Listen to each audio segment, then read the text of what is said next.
Cette troisième capsule a pour objectif d'analyser tous les postes de dommages qu'englobe le dommage corporel d'une victime. Celui-ci est en effet fait de plusieurs composantes et n'est pas évalué en une seule partie dans son ensemble. Donc si l'on se penche maintenant sur ces différentes composantes du dommage corporel, autrement dit l'arborescence de tous les préjudices à réparer dans son chef, on fait habituellement une distinction entre les préjudices temporaires et les préjudices permanents.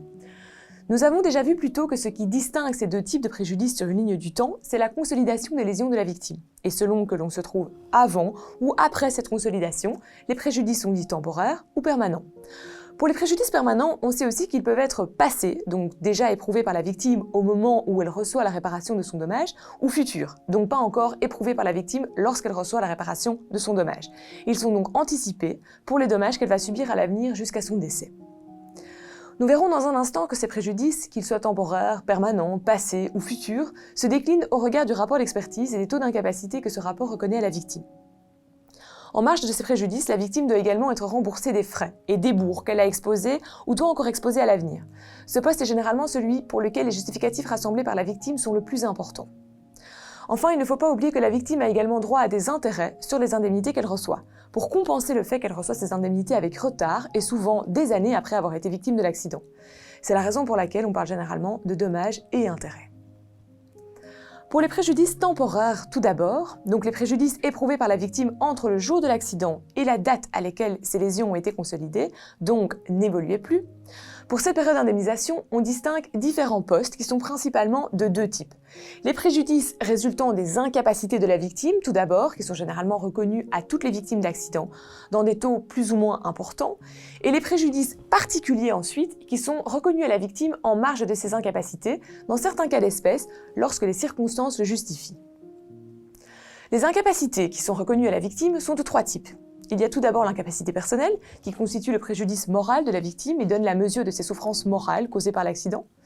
Il y a également l'incapacité ménagère, qui désigne l'atteinte à la capacité de la victime d'entretenir son ménage et de s'occuper de son foyer, de sa famille. Et enfin l'incapacité économique, qui englobe les conséquences qu'ont les blessures de la victime sur sa vie professionnelle ou lucrative. Alors ces incapacités sont d'abord octroyées à la victime jusqu'à la consolidation des lésions, avec des pourcentages qui varient en fonction des évolutions de l'état de santé de la victime. En principe, pour chaque type d'incapacité, on a des taux, des pourcentages qui évoluent de manière globalement dégressive, puisque l'état de santé de la victime est censé s'améliorer progressivement, et son incapacité est donc, elle, censée diminuer. Les taux qui sont alloués dans le rapport d'expertise de manière dégressive le sont par type d'incapacité. Donc il arrive que ces taux, ces pourcentages, soient exactement les mêmes pour chaque type d'incapacité, mais parfois ce n'est pas le cas. Car bien sûr, certaines blessures peuvent plus porter atteinte à une capacité de la victime qu'à une autre, selon la nature de ces blessures. Par exemple, des lésions orthopédiques vont souvent avoir des répercussions importantes sur la capacité ménagère de la victime, quand des lésions essentiellement psychiques vont surtout affecter la capacité personnelle de la victime, mais dans une moindre mesure sa capacité ménagère. Donc les taux d'incapacité peuvent être différents et évoluer différemment. Il faut aussi préciser que les trois types d'incapacité peuvent se poursuivre après la consolidation des lésions. J'anticipe un peu et j'y reviendrai ultérieurement, mais dans ce cas, cela signifie concrètement que la victime ne sera jamais complètement guérie de ses blessures et qu'elle conservera donc toujours des séquelles de l'accident, même si ces séquelles se sont stabilisées et sont devenues permanentes. Dans cette hypothèse, l'expert évalue l'atteinte que les séquelles de la victime causent à sa capacité sur les trois plans.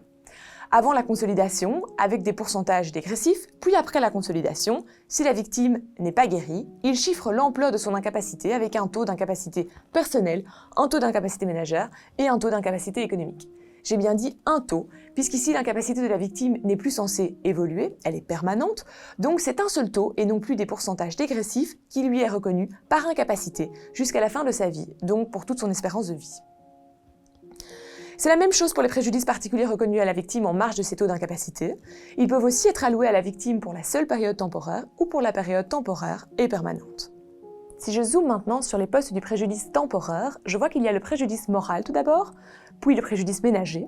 Nous n'allons pas rentrer dans toutes les bases de calcul applicables à ces postes de dommages, mais regardez ensemble ce qu'ils recouvrent. Alors pour le préjudice ménager, il faut préciser que ce préjudice est large et ne recouvre pas seulement les tâches de nettoyage de l'habitat. Il s'agit également d'indemniser la victime de son incapacité à faire les courses, préparer les repas, faire les lessives, s'occuper du rangement, de petites réparations dans la maison, du jardinage, de la gestion administrative et budgétaire du ménage, etc. Lorsque la victime a des enfants, il faut aussi l'indemniser de l'atteinte à sa capacité de s'occuper de ses enfants, leur donner à manger, les laver, les véhiculer, les assister dans leurs devoirs, etc. Comme ce préjudice est très large et englobe beaucoup de facettes différentes, son indemnisation va dépendre de la composition du ménage de la victime, et de si cette victime est un homme ou une femme. On présuppose en effet que si la victime est isolée, elle ne subit pas le même dommage ménager lorsqu'elle est victime d'un accident que lorsqu'elle a 4 enfants à charge. Dans ces deux hypothèses, la valeur ménagère de la victime est en effet différente. De même, on considère que lorsque la victime vit en couple, elle peut compter sur l'aide de son partenaire dans la répartition des charges ménagères. Donc, selon que la victime était un homme ou une femme, on lui attribuera une valeur ménagère plus ou moins importante, pour pouvoir évaluer à combien se chiffre réellement l'impact de son incapacité sur son ménage. En principe, il faut avoir égard aux circonstances concrètes du cas d'espèce. Mais lorsque nous n'avons pas de base ou qu'elles ne peuvent pas être prouvées, le tableau indicatif propose de ventiler la répartition des charges ménagères à 35%, 65%, selon qu'il s'agit d'un homme ou d'une femme. Pour l'incapacité économique maintenant, elle donne la mesure du préjudice économique de la victime. Donc elle définit comment la victime est affectée dans ses activités professionnelles lucratives. Lorsque la victime n'était pas encore sur le marché du travail et qu'elle était par exemple encore écolière ou étudiante, c'est un préjudice dit scolaire qui va pouvoir lui être reconnu, en lieu et place d'un préjudice économique en tant que tel. Pour le préjudice économique donc du travailleur, il y a également plusieurs composantes. Lorsque la victime subit des séquelles de son accident, il lui arrive de ne plus pouvoir travailler pendant une certaine période. Il lui arrive également de reprendre ensuite son travail avec une certaine pénibilité, ou de le reprendre en dents de scie. Donc dans les faits, la victime va pouvoir subir des pertes de revenus, car comme elle n'a pas pu travailler, elle n'a pas gagné d'argent. Ou elle a été admise à la mutuelle, mais les indemnités qu'elle a touchées de la mutuelle étaient inférieures à son salaire, avec par conséquent une perte de revenus quand même présente dans son chef. Les pertes de revenus doivent toujours être évaluées de manière concrète, avec des pièces justificatives. Et en marge de ces pertes de revenus que la victime a pu subir, celle-ci a aussi pu devoir déployer des efforts supplémentaires dans son travail, pour ne pas subir plus de pertes de revenus encore lorsqu'elle était en mesure d'aller travailler. Les efforts accrus que la victime a consentis à sa reprise du travail, quand les séquelles de l'accident la faisaient encore souffrir, doivent être indemnisés. Cette indemnisation se fait de manière forfaitaire, avec une base de calcul généralement journalière, qui est la même pour toutes les victimes, quel que soit leur niveau de revenu. Elle peut être comptabilisée pour tous les jours où la victime a dû travailler avec pénibilité. Et bien sûr, ces jours doivent être déterminés de manière concrète. Si la victime travaillait à 4/5e, c'est à hauteur de 4 jours par semaine qu'elle doit être indemnisée de ses efforts. Mais si elle était indépendante et travaillait 6 jours sur 7, c'est à concurrence de 6 jours par semaine qu'il faut l'indemniser. Donc, on a les pertes de revenus qui sont distinctes des efforts accrus.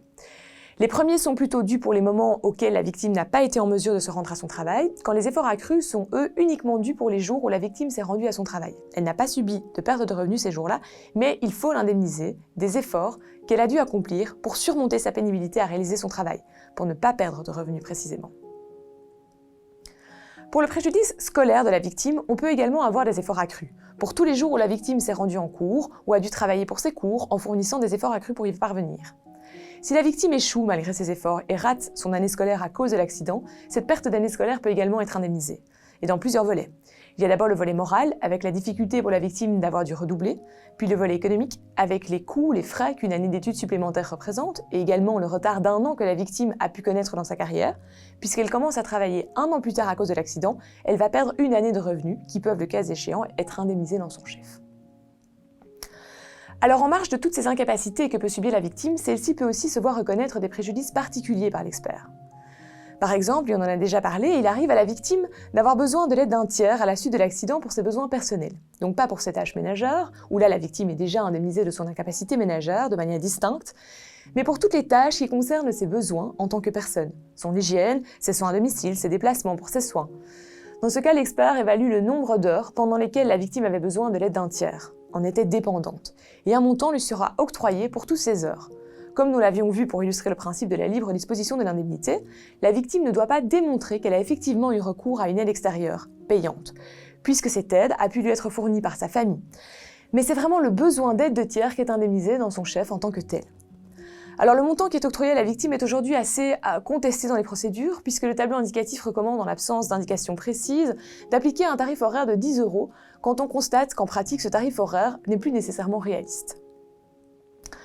Dans les préjudices particuliers, nous avons également le pretium doloris, qui indemnise les souffrances physiques exceptionnelles que la victime a pu subir. L'expert les identifie et fixe un quantum sur une échelle de 7, de manière exponentielle, et on y applique une base de calcul par jour. En principe, les souffrances de la victime sont vouées à diminuer, et donc l'échelle sur 7 diminue. Puis à un certain moment, jusqu'à ce qu'elles ne sortent plus de ce qui peut être considéré comme normal, elles sont incluses dans l'indemnisation de préjudice moral, et ce préjudice n'est plus indemnisé distinctement.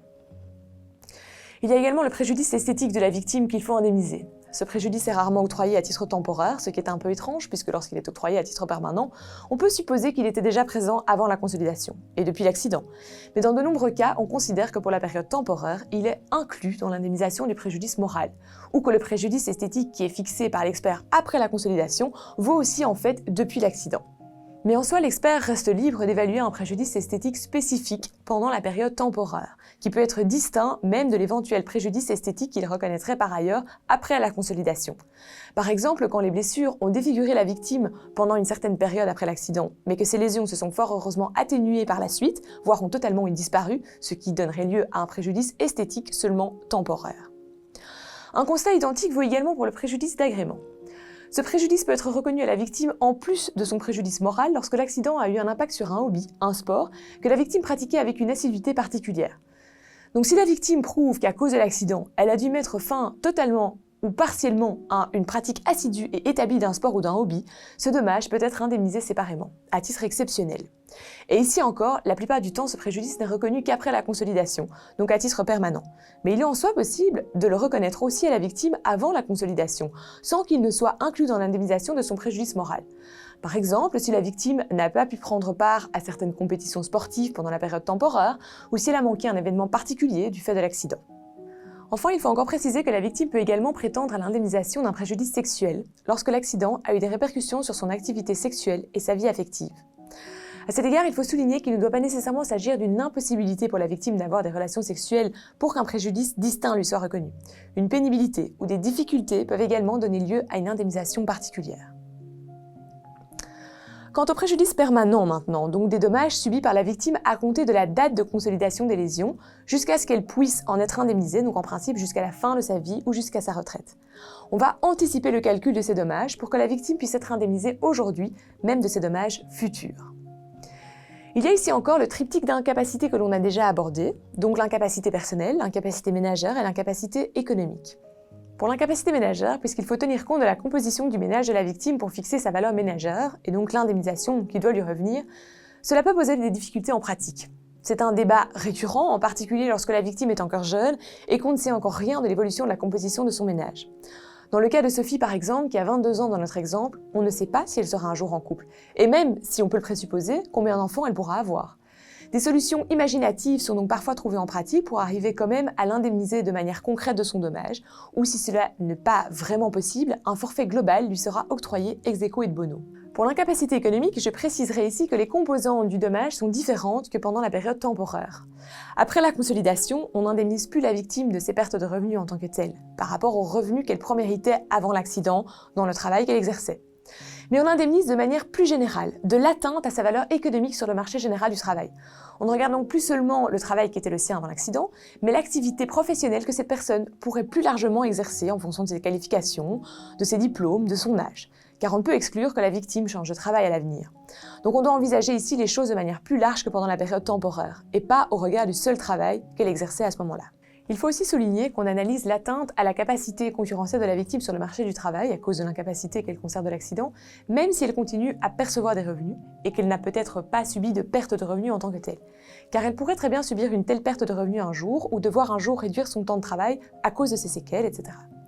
Il faut également préciser que c'est bien l'atteinte à la valeur économique de la victime qui doit être indemnisée, et non les éventuels efforts accrus qu'elle continue de fournir pour parvenir à travailler. Cette notion d'effort accru est en effet essentiellement temporaire par rapport au travail de la victime au moment de l'accident, et n'est en principe pas transposable pour la période permanente. Cela ressort d'ailleurs expressément de la jurisprudence de la Cour de cassation. Enfin, il faut aussi avoir égard à un autre préjudice économique qui est parfois oublié. En principe, je l'ai déjà dit, la victime est indemnisée de son préjudice économique jusqu'à l'âge auquel elle prend sa retraite. Mais dans les faits, il arrive que la victime subisse encore un dommage après ce moment-là. Par exemple, si la victime voit le montant de sa pension altéré du fait de l'accident et des incapacités de travail qu'elle a connues dans sa vie professionnelle. Ou si la victime décidait de continuer une activité en marge de sa pension et que cette activité se voit altérée par les séquelles de l'accident. Ces préjudices économiques supplémentaires post-professionnels sont aussi d'un ordre économique et ne doivent donc pas être perdus de vue. Pour les préjudices particuliers dont nous avons déjà parlé, ils peuvent également être octroyés à titre permanent. C'est habituellement le cas, comme je l'ai déjà précisé, pour les préjudices esthétiques et d'agrément, qui sont généralement octroyés à titre permanent. Mais cela peut également être le cas pour le préjudice sexuel ou pour l'aide de tiers, dont la victime peut avoir besoin jusqu'à la fin de ses jours. Et enfin, mais c'est beaucoup plus rare, en cas de souffrance exceptionnelle permanente, un pretium doloris peut aussi être alloué et indemnisé à titre permanent. Alors, en marge de tous les préjudices que l'on vient de lister, il faut également être extrêmement attentif aux réserves. Puisque le dossier de la victime est en principe refermé lorsqu'elle reçoit son indemnisation, il ne peut en principe plus être réouvert par la suite. Mais il arrive que des cas inattendus se produisent, les plus courants étant une aggravation caractérisée des séquelles que la victime conserve de l'accident, ou une imposition fiscale qui viendrait réduire les indemnités qui sont pourtant en principe versées à la victime en net. Des réserves doivent donc être prévues et figurer dans la transaction qui sera conclue à l'amiable par les parties ou dans le jugement indemnisant la victime, pour permettre à celle-ci de rouvrir le dossier si le cas prévu par les réserves se concrétise. En l'absence de réserve formellement actée, la réouverture du dossier n'est pas possible. Pour les réserves médicales, elles sont en général allouées par l'expert lorsqu'elles sont nécessaires et doivent donc seulement être transposées sous forme juridique dans la convention de transaction ou dans le jugement. Nous allons maintenant aborder une question spécifique qui concerne l'indemnisation des dommages permanents. Pour les dommages temporaires, les choses ne posent en général pas trop de difficultés, puisque comme ils ont été subis par le passé, ils peuvent être indemnisés à leur exacte mesure, comme ils ont été subis par la victime. En général, par application d'un taux d'incapacité sur une base de calcul. Mais pour les dommages permanents, les choses sont plus délicates, car la période future, après la date de règlement, est nécessairement empreinte d'incertitude. On distingue 3 méthodes d'indemnisation pour le préjudice permanent: la rente indexée, la capitalisation et le forfait. Alors je viens de vous lister ces 3 méthodes dans l'ordre dans lequel elles devraient trouver à s'appliquer en pratique. La rente indexée est la méthode qu'il faudrait en principe toujours privilégier, car elle constitue la forme de réparation la plus concrète et la plus précise. Elle consiste à payer une indemnisation fractionnée par an ou par mois à la victime, jusqu'à la fin de sa vie ou jusqu'à une date déterminée. La victime sera donc indemnisée pendant sa durée de vie exacte, sans projection hypothétique de son espérance de vie. Le montant de la rente est fixé à la date du règlement pour que la rente puisse prendre cours. Mais cette rente peut ensuite être indexée si les parties ou le juge le décident en amont, pour tenir compte d'évolutions futures du cours de la vie. Et cette rente peut également être révisable pour tenir compte des circonstances concrètes du cas d'espèce au fur et à mesure qu'elles se présentent. Par exemple, j'alloue à la victime une rente pour un besoin d'aide de tiers, mais je sais que dans quelques années, cette victime devra être placée, compte tenu de ses séquelles, au sein d'un centre spécialisé. Dans cette hypothèse, si le coût que représente le placement de la victime dans le centre est déjà pris en charge par le débiteur d'indemnité, parce qu'il est en lien avec l'accident, il n'y aura plus besoin en plus d'indemniser la victime pour son besoin d'aide de tiers, puisqu'elle sera déjà intégralement prise en charge par ce centre pour l'ensemble de ses besoins. Les parties ou le juge pourraient donc décider que la rente relative à l'aide de tiers s'arrêtera si une telle hypothèse se concrétise ou, le cas échéant, viendrait à être réduite. La rente est toutefois assez rarement appliquée en pratique. Alors le juge l'alloue quand l'une des parties le demande, mais c'est là que le bât blesse, c'est que la rente est tout simplement rarement demandée. Les compagnies d'assurance ont tendance à s'en écarter pour des raisons prétendument budgétaires, en arguant du fait que l'octroi d'une rente nécessite de laisser le dossier de la victime ouvert au sein de la compagnie et continue à nécessiter des frais de gestion, quand la victime de son côté a tendance à vouloir percevoir son indemnisation en une fois, au jour du règlement, pour disposer d'un capital dont elle peut jouir à sa guise, tout en pouvant tourner la page sur l'accident, car elle n'est plus dépendante d'un paiement régulier. Cela peut toutefois être dangereux dans le cas où la victime est vulnérable, car les indemnités allouées à une victime peuvent être conséquentes, en particulier si les séquelles de la victime sont graves, et la victime ne dispose plus toujours des capacités nécessaires à la gestion de telles sommes après l'accident. Dans les cas graves, il est donc conseillé de panacher l'indemnisation, de proposer une rente pour l'indemnisation des préjudices les plus essentiels, nécessaires à la survie de la victime, comme par exemple son préjudice économique ou le besoin d'aide de tiers, et de recourir à la capitalisation ou au forfait pour les autres postes de dommages, pour s'assurer qu'il reste quelque chose à la victime si les fonds sont mal gérés ou si elle flambe tout dès qu'elle reçoit son capital. Alors la rente a aussi l'incontestable avantage, puisqu'il s'agit de la méthode la plus précise et la plus concrète, de faire l'impasse sur un débat incessant existant en pratique, celui du choix entre la capitalisation et le forfait. Le forfait consiste à allouer un montant global pour un poste de dommage à la victime, qui est fixé ex aequo et bono, donc en fonction de ce qui paraît juste et équitable. Alors que la capitalisation consiste à convertir la rente qui devrait être payée à la victime pendant toute sa vie en un capital payable en une fois, au jour du règlement. Le tout est donc de savoir en pratique si la capitalisation peut être utilisée ou si au contraire il vaudrait mieux retomber sur un forfait ex aequo et bono. Et il faut dire que l'enjeu est de taille, puisque les indemnités allouées par le biais d'une capitalisation sont souvent bien plus élevées que les montants que le tableau indicatif recommande à titre forfaitaire. Et c'est ce qui fait qu'il s'agit d'un des débats les plus vifs en jurisprudence en matière de préjudice corporel. Or, les choses ne sont pas très simples et le débat théorique évolue parfois d'avant en arrière en fonction de ce que les uns ou les autres décident de tirer des arrêts de la Cour de cassation pour les appliquer au cas concret qui leur est soumis. Dans ces arrêts récents, la grande tendance de la Cour de cassation est tout de même de resserrer les taux autour du forfait au bénéfice de la capitalisation. Dans un arrêt du 27 mai 2016, la Cour de cassation a considéré que ce n'était pas à la victime qui sollicite l'application de la méthode de la capitalisation de prouver que son dommage permanent restera constant dans le futur. Puis, dans un arrêt du 16 février 2018, la Cour de cassation va un cran plus loin et estime que le juge ne peut pas refuser la méthode de la capitalisation sollicitée par une victime qui souffre d'une incapacité permanente au seul motif qu'il n'est pas établi que son préjudice restera constant dans le futur. Le 25 avril 2019 ensuite, la Cour de cassation a rendu un arrêt dont il ressort que les caractères récurrents et linéaires du préjudice sont étrangers au mode d'évaluation du dommage, forfait ou capitalisation, et que la permanence d'un dommage empêche que la capitalisation qui en serait demandée soit refusée. Donc on en déduit que lorsque la victime démontre son dommage permanent, la capitalisation doit lui être accordée. Tous ces arrêts ont cassé des décisions de juges du fond qui avaient rejeté la méthode de la capitalisation. Puis enfin, dans un arrêt très récemment rendu par la Cour de cassation, le 19 février 2020, celle-ci a tout de même validé le recours au forfait pour évaluer le préjudice moral par répercussion d'une fille ayant perdu son père, où le juge du fond avait retenu, entre autres circonstances, que la situation de la victime par répercussion s'était apaisée et que son deuil ne l'entravait pas dans l'ensemble de son quotidien. Donc en conclusion, on se dirige vers un recours quasi systématique à la capitalisation. Mais tout reste question d'espèce et de motivation. Le juge doit de toute façon analyser les circonstances précises du cas d'espèce qui lui est soumis pour trancher entre capitalisation et forfait. Alors si l'on se penche sur les détails de la méthode de la capitalisation maintenant, et sur la manière dont il faut fixer le capital qui doit revenir à la victime, je dois d'abord déterminer le montant qui aurait été celui de la rente, donc la base de calcul comme on l'appelle. Ensuite, puisque la capitalisation reflète une rente future, il faut évaluer la durée pendant laquelle cette rente aurait été payée à la victime. Si c'est une date fixe, les choses sont plutôt simples. Et si la rente avait dû être payée à la victime jusqu'à la fin de ses jours, il faut évaluer ses durées de vie, ce qui peut être calculé sur la base de statistiques et de tables de mortalité qui sont régulièrement publiées.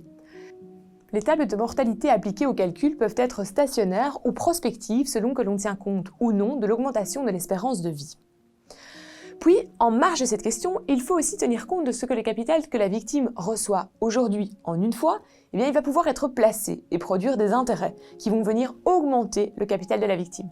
Donc je dois donner un peu moins à la victime aujourd'hui pour tenir compte des intérêts que le capital viendra produire et qui contribueront à augmenter le capital, pour finalement atteindre l'indemnisation nécessaire à la victime. Plus ces taux d'intérêt seront élevés dans le futur, moins je vais donner aujourd'hui à la victime, puisque je sais que les intérêts élevés vont venir s'ajouter au capital.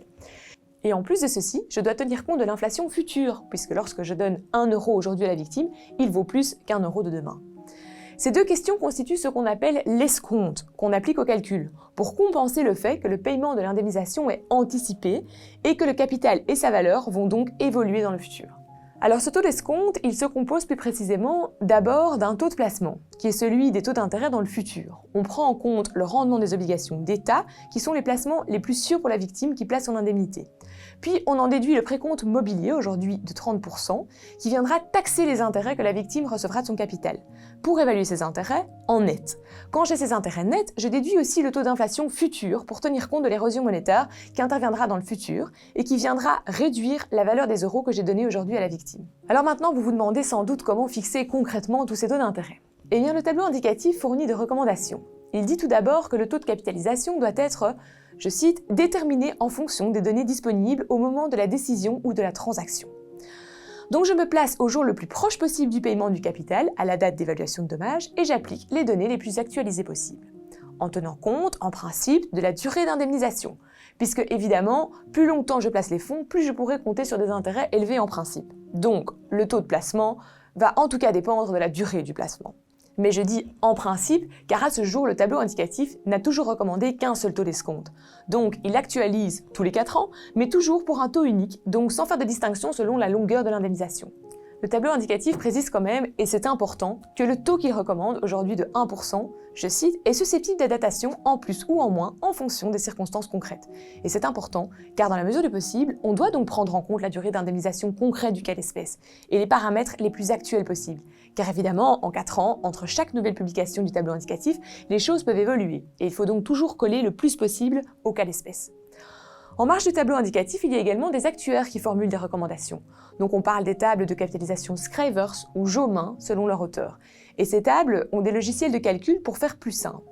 Depuis quelque temps, les tables Jomain ne reprennent plus un seul taux de capitalisation, mais elles permettent de déterminer le taux d'intérêt de placement net et, séparément, le taux d'inflation, aujourd'hui fixé pour le futur à 1,72%. Et le taux d'intérêt sensu stricto, il peut être adapté en fonction de la durée d'indemnisation. car l'utilisateur des tables peut choisir son taux, mais il peut aussi suivre les recommandations du professeur Jaumin selon la durée de l'indemnisation. Maintenant que nous avons abordé l'entièreté des préjudices généraux et particuliers, et que l'on s'est penché sur leur méthode d'indemnisation, il nous reste à dire un mot sur les frais. Tous les frais qui ont été déboursés par la victime à cause de l'accident doivent lui être remboursés, que ce soit des frais administratifs que la gestion de son dossier d'accident lui a occasionné, ou les frais de déplacement et de parking pour se rendre aux consultations médicales, à ses séances de revalidation, à la pharmacie, à la mutuelle, chez son avocat. Bref, tous les déplacements nécessaires des suites de l'accident. Il y a aussi bien sûr les frais médicaux et paramédicaux, ainsi que les frais de pharmacie. Pour ces frais, il faut toujours évaluer le montant qui est réellement resté à charge de la victime. Donc on se base sur les justificatifs, mais on déduit bien l'intervention de la mutuelle et de tout autre tiers payeur. Et on ne réclame au débiteur de l'indemnité que le solde qui a dû être concrètement supporté par la victime. C'est la mutuelle qui se chargera de récupérer ce qu'elle a, elle, payé à la victime. Ce raisonnement est identique pour les frais de matériel, chaises percées, béquilles ou autres, et les frais de prothèse et orthèse, qui peuvent aussi être en partie remboursés par la mutuelle dans certains cas. Donc il ne faut réclamer que le solde concrètement payé par la victime. Puis en marge de ces postes dits classiques, car ils sont généralement récupérés dans tous les accidents, quelle que soit leur gravité, il y a également des frais particuliers qui ont été déboursés par la victime compte tenu des particularités du cas d'espèce. Par exemple, si ses vêtements ont été endommagés dans l'accident, si son véhicule ou son vélo, dans notre exemple avec Sophie, ont été abîmés ou détruits, ou si les séquelles de l'accident sont à ce point graves qu'elles ont nécessité l'aménagement de l'habitat de la victime, de la salle de bain, de la chambre, de la cuisine, des escaliers, etc., ou si ces séquelles ont contraint la victime à faire l'acquisition d'un nouveau véhicule adapté pour pouvoir encore conduire, sans pédale ou avec une boîte automatique par exemple. En marge de tous ces frais que l'on rembourse généralement à la victime sur production de justificatifs, dès qu'ils ont été nécessités par l'accident, il faut aussi se poser la question des frais que la victime pourrait être amenée à devoir exposer dans le futur. En principe, l'expert arrête la prise en charge des frais médicaux et pharmaceutiques dans son rapport à la date de consolidation, en partant du principe qu'après ça, l'état de la victime est stable et ne nécessite plus de soins ou de médicaments particuliers. Mais il arrive que cela ne soit pas le cas et que l'expert précise que certains frais doivent continuer à être pris en charge après la consolidation, à vie ou pour une période déterminée. Il faut y être attentif et penser à le demander en expertise. Et ceci ne vaut pas uniquement pour les frais médicaux ou pharmaceutiques, cela vaut également pour le renouvellement d'une prothèse, d'un véhicule adapté, etc. Donc l'enjeu est important et peut donner lieu à des solutions différentes. Soit le dossier reste ouvert et on rembourse la victime sur la base de justificatifs, elle demande donc le remboursement des frais lorsqu'elle en expose, soit on anticipe le paiement des frais sous forme d'un capital à payer en amont et on applique donc la méthode de la capitalisation, soit encore on décide de recourir au paiement d'une rente. Enfin, il faut également penser à rembourser les frais de la victime qu'elle aurait eu à débourser pour l'expertise, donc pour éventuellement payer l'expert, mais surtout les honoraires de son médecin conseil. Il faut penser à solliciter ce remboursement, même si la victime a pu bénéficier de l'intervention d'une assurance protection juridique, car le montant remboursé reviendra donc à cet assureur pour permettre à la victime de regarnir sa couverture d'assurance. En marge de tous ces frais, il y a également les dépenses qui doivent être comptabilisés dans le chef de la victime, ce qui peut couvrir une indemnité de procédure qui vise à participer au paiement des frais honoraires d'avocat, mais il peut également s'agir des frais de l'éventuelle procédure qui aurait été introduite en tant que telle. Nous venons d'aborder l'ensemble des postes qui constituent le dommage corporel global de la victime, mais nous avions également précisé que la victime avait plus largement droit à des dommages et intérêts. Donc, sur toutes ces sommes, tous les postes de son dommage, il faudra encore calculer des intérêts, qui doivent revenir à la victime pour compenser le fait qu'elle ne reçoit son indemnisation que quelques temps après son accident, et que la réparation de son dommage a donc connu un certain retard. C'est une sorte d'indemnisation complémentaire. Sur le plan technique, les intérêts sont dits compensatoires entre la date à laquelle le dommage est éprouvé et la date qui est fixée pour le règlement des indemnités lorsque le dommage est évalué, et ils sont ensuite dits moratoires lorsque le paiement prend encore du retard alors que le dommage a déjà pu être évalué et que les sommes auraient donc déjà dû être payées. Pour les intérêts compensatoires, puisqu'ils couvrent le retard né de l'indemnisation de la victime, en principe, ils ne sont dus que sur les dommages passés, donc pour les postes de préjudice temporaire, le préjudice permanent passé et les frais déjà exposés, mais pas sur le préjudice permanent futur et les frais futurs. Mais attention tout de même, si la victime tarde trop pour formuler sa réclamation et que le temps qui file entre son accident et la réparation de son dommage lui est fautivement imputable, le cours des intérêts compensatoires peut être suspendu, puisqu'il n'est évidemment pas logique que cette indemnisation supplémentaire pèse sur le débiteur d'indemnité si c'est la victime qui cause son retard d'indemnisation. Mais c'est seulement lorsqu'une véritable faute est démontrée dans le chef de la victime ou une négligence fautive que les intérêts compensatoires pourront être suspendus pendant sa période d'inertie. La Cour de cassation rappelle régulièrement cette précision. Enfin, lorsque l'ensemble des sommes devant revenir à la victime ont été calculées, il faut bien sûr déduire les éventuelles avances qu'elle a pu recevoir du débiteur d'indemnité en amont, donc les provisions qui auraient été reçues. Alors cette question a fait l'objet de quelques discussions en jurisprudence, de savoir si les provisions devaient être déduites par priorité les intérêts compensatoires ou si elles pouvaient l'être sur le capital directement.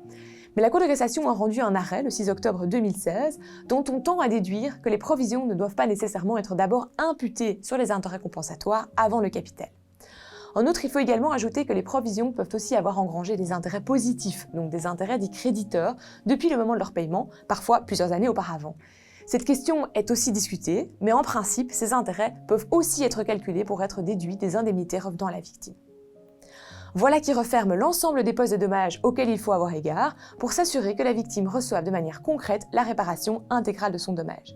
Car même si l'argent ne fait pas tout et ne permettra jamais à une victime de revenir véritablement en arrière, il est important de veiller à ce qu'elle soit replacée le mieux possible dans la situation qui aurait été la sienne si elle n'avait pas été victime de l'accident.